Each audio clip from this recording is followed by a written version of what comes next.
কেমন লাগলো প্রোডাক্টটা? এখন কি মনে হচ্ছে? তো আমাদের এখনো আয়রনিং হয়নি, আমরা এখন ফিনিশিং লেজার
আচ্ছা, কিভাবে আমি সেকশনিং করে করছি দেখতে পাচ্ছ? সবাই কি দেখতে পাচ্ছে? আমরা দেখতে পাচ্ছি না। সেকশনিং করবার পরে শোনা দেখতে পাচ্ছেন না কেন? আমি কি করছি? আগে কোম্বিং করে নিচ্ছি, কোম্বিং করে নিয়ে ট্যাঙ্গেল ফ্রি করে তারপরে ব্লো ড্রাই করছি। কিছু না, ব্লো ড্রাই করা সেকশনিং করে ব্লো ড্রাইটা করছি। এটাই আমাদের ঠিকই পারবে। হ্যাঁ, হয়তো পারবে না, ঠিকই পারবে।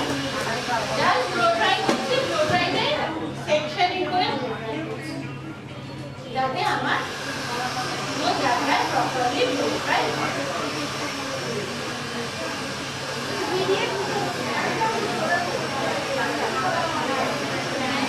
আমরা গিয়েছি আমরা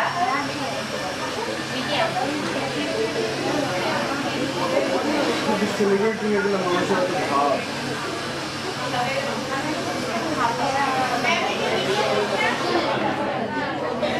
আমার প্রোফাইল ডান। আচ্ছা, আমার আয়রন লাগিয়ে দিতে হবে।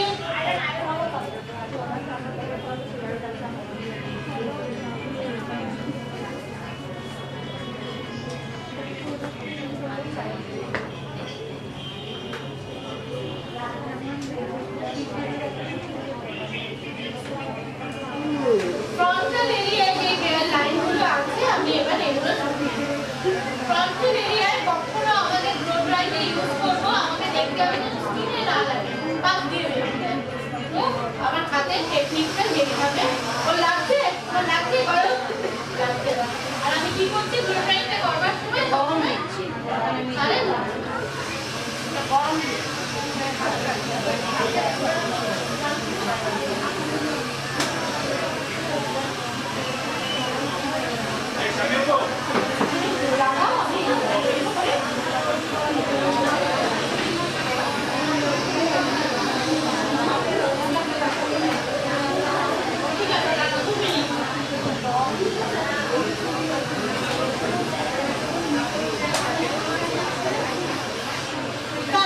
তুমি এটা করবো।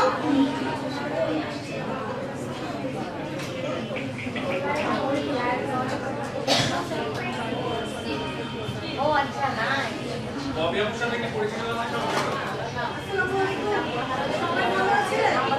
আলহামদুলিল্লাহ ভালো আছি। আজকের প্রোগ্রামে চিফ গেস্ট আমাদের, আর উনি হচ্ছে জাতীয় পুরস্কারপ্রাপ্ত উদ্যোক্তা এবং ওনার হাতে বাংলাদেশের প্রায় পার্লার ইন্ডাস্ট্রির মানে কয়েক হাজার স্টুডেন্ট আছে, শুধু ওনার নিজেরই। আরো অনেক অনেক পরিচিত ওনার, আমি বলে শেষ করা যাবে না। আমরা শুনবো তার সাথে কথা বলবো, একটা দিকে অবশ্যই তার সাথে আমরা অনেক কথা বলবো।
বীজ।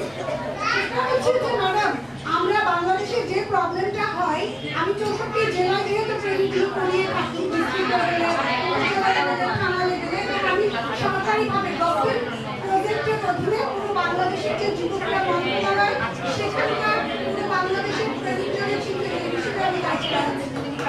উইথ অপরচুনিটি অনেকে ড্রিম থাকে, আপনারা অনেকে ট্রেনার হতে চান, কিন্তু এই ধরনের বড় বড় প্রজেক্টে কাজ করা কিন্তু একটা সুযোগের ব্যাপার, চাইলেও অনেক সময় সুযোগ পাওয়া যায় না। আমি কারিগরি শিক্ষা বোর্ডেরও এই বিউটি কেয়ারের ট্রেনিং প্রজেক্টে কিন্তু অ্যাসেসর আছি। আপনাদের পরীক্ষা তৈরি করা, ডেভেলপমেন্ট 2050 সাল পর্যন্ত বিউটি সেক্টরে কি কি করবে এর প্রজেক্ট আমি কিন্তু নিজে হাতে লিখে লিখে আপনাদের জন্য সিলেবাস তৈরি করেছি। তো এইগুলো আমরা অন্তরালে বসে কাজ করি, তো আপনারা দেখতে পাবেন আরো পরে আমাদের কাজগুলো। তো যাই হোক, কথা হচ্ছে যে আমরা ড্যামেজ হেয়ারটা এত বেশি পাই, কারণ যে ড্যামেজ দেখেন কালার হেয়ার, এই হেয়ার রিবন্ডিং তুমি আমাদের যে দেখতে গেলে একটা মেগা অ্যামাউন্ট খরচ করে হয়তো ঢাকার অনেক ক্লায়েন্ট করবে, ডিস্ট্রিক্ট লেভেলের ক্লায়েন্টরা কিন্তু করতে চায় না। আমরা বাস্তবতা সম্মুখীন হই যখন ডিস্ট্রিক্ট লেভেলের ক্লায়েন্ট পাই, যারা ডিস্ট্রিক্ট লেভেলের ক্লায়েন্ট হ্যান্ডেলিং করেছেন, যেহেতু আমার যশোর জেলাতে বিউটি পার্লারের শাখা আছে, আমি জানি ডিস্ট্রিক্ট লেভেলে আমরা অনেক প্রবলেম হয়। তো আপনারা ক্লিয়ারলি এটা বোঝার চেষ্টা করবেন এবং প্রশ্ন করবেন। সবচেয়ে বড় কথা, আমরা না ভাবি যে আমরা সব জানি, সব পারি। আমি এখনই বলি আমি কিছুই শিখিনি, কিছুই জানি না। নিশ্চয় কান্ট্রি ঘুরে এসেছি, অনেক প্রেসিডেন্ট এসেছি, চায়না, মালয়েশিয়া, থাইল্যান্ড, ইন্ডিয়াতে করেছি, কিন্তু তারপরে এখনো শিখছি। আমি আজকে সময় পেলে আরেকটু আগে আসতে চাইছিলাম, আমার ভাইকে বলতে ভাইয়া এটা একটা নতুন যেহেতু আছে, আমি নিজেও একটু শিখি। আমরা যেহেতু ডিস্ট্রিক্ট লেভেলে প্রেজেন্ট করি, আমারও তো শেখার আছে, তাই না? আমি মিস্টেক করেছি, তবে আমি মনে করি আপনারা সবাই আমাকে আজকে একটু শিখে দিবেন। কি দিবেন না? আপনাদের সবার কাছ থেকে শিখবো। সবাই সুন্দরভাবে ক্লাসটাকে এনজয় করেন, আশা করি ভালো লাগবে। আপনার ভাইয়ের এই পরিশ্রম, এই করোনা প্যান্ডামিকের পরে এই যে আয়োজন করেছে, আমার খুব ভালো লাগছে যে এই ধরনের একটা আয়োজনে আমি আসতে পেরেছি এবং আপনারা না করে দিচ্ছেন। তোমাকে অসংখ্য ধন্যবাদ। এখানে আসার একটা সুযোগ পেয়েছি।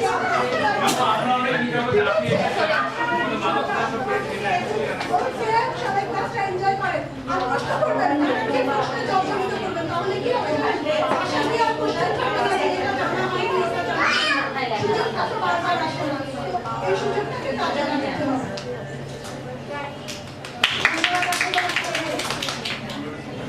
আমরা বড় বড় আপুর হাত ধরে লেভেল 1 লেভেল 2 পাস করে এসেছি। হ্যাঁ, হয়তো দেখতে মনে হয় যে আমি কিছু মনে পারি না, জানি না। আমার কাছে মনে হয় আমি পারি না, কিছু জানি না। বাট আবার অনেক সময় ম্যাথ করেছি, তবে পারি তো। লেভেল 1 দিয়েছি, লেভেল 2 দিয়েছি, লেভেল 4 দিতে হবে। লেভেল 1 দিয়েছি, লেভেল 2 দিয়েছি। এখন আপাতত চেষ্টা করতেছে কোর্সটার জন্য। ওইটা বাইরে দেখে করতে হবে, দেখে আমি কিছু আর অনেক ট্রেনিং নিয়েছি। ছোট বাচ্চাটাকে রেখে রেখে আমি প্রচুর ট্রেনিং করেছি। আমাকে আমার